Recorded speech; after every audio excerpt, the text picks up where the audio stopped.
তেসরা ফেব্রুয়ারি 2025 দত্তপুকুর থানার ছোট জাগুলিয়ার মালিয়াপুকুর বাজিতপুর এলাকার একটি ফাঁকা জমিতে এক যুবকের মুন্ডহীন দেহ দেখতে পান কৃষকরা। মৃতের বাঁ হাতে ছিল দুটো উল্কি, একটি লাভ সাইন আর একটি ইংরাজি হরফে বি লেখা।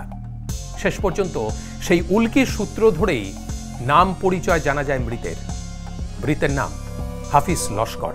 হাফিজ আদপে দক্ষিণ 24 পরগনার লক্ষ্মীকান্তপুরের বাসিন্দা হলেও গাইঘাটার আঙ্গুলকাটা গ্রামে ইদানিং থাকতে শুরু করে তার স্ত্রীকে নিয়ে। যদিও আগে তার অনেকগুলো বিয়ে হয়েছিল, কিন্তু সেসব বিয়ে টেকেনি। মামাতো ভাই শহীদুলের সাহায্যে সে আঙ্গুলকাটা গ্রামে একটি ঘর ভাড়া নিয়ে থাকত। ইদানিং শহীদুলের সঙ্গে হাফিজের কিছু বিষয় নিয়ে মতবিরোধ চলছিল। আসলে হাফিজের একটা দল ছিল যারা চুরি করত, আর সেই চুরির মালের ভাগ বাটোয়ারা নিয়ে শহীদুলের সঙ্গে হাফিজের অশান্তি চলছিল।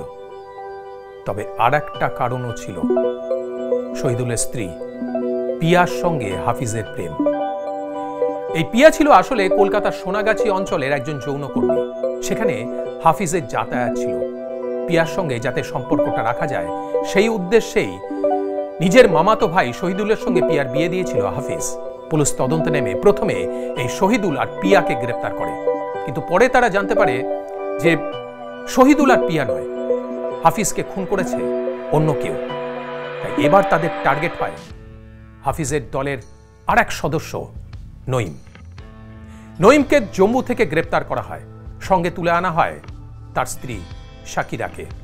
এবার জানা যায় আসল ঘটনা। এই হাফিজের সঙ্গে সম্পর্ক ছিল শাকিরার, কিন্তু পরবর্তীতে হাফিজের অতিরিক্ত যৌন চাহিদার কারণে শাকিরা সেই সম্পর্ক থেকে বেরিয়ে আসতে চায়। এই ব্যাপারে সে সমস্ত কথা স্বীকার করে তার স্বামী নঈমের কাছে। নঈম হাফিজকে শাকিরার সঙ্গে সম্পর্ক রাখতে বারণ করে দেয়, কিন্তু হাফিজ শাকিরাকে ছাড়তে নারাজ। তাই একদিন প্ল্যান করে হাফিজকে মদ খাবার জন্য ডেকে পাঠায় শাকিরা, আর হাফিজ সেই ফাঁদে পা দেয়।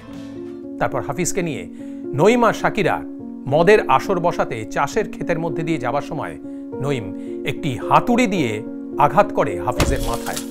হাফিজ লুটিয়ে পড়ে। তারপর একটি হাসুয়া দিয়ে হাফিজের মাথা কেটে ফেলে নঈম। তারপর হাত পা বেঁধে কেরোসিন তেল ঢেলে তাকে জ্বালিয়ে দেয়। শুধু তাই নয়, তার আগে হাফিজের যৌনাঙ্গ কেটে নেয় নঈম, আর তার এই কাজে তাকে সাহায্য করে তার স্ত্রী শাকিরা। তাহলে দেখলেন তো পরকীয়া প্রেম কি ভয়ঙ্কর পরিণতির দিকে ঠেলে দিল হাফিজ, শাকিরা আর নঈমকে।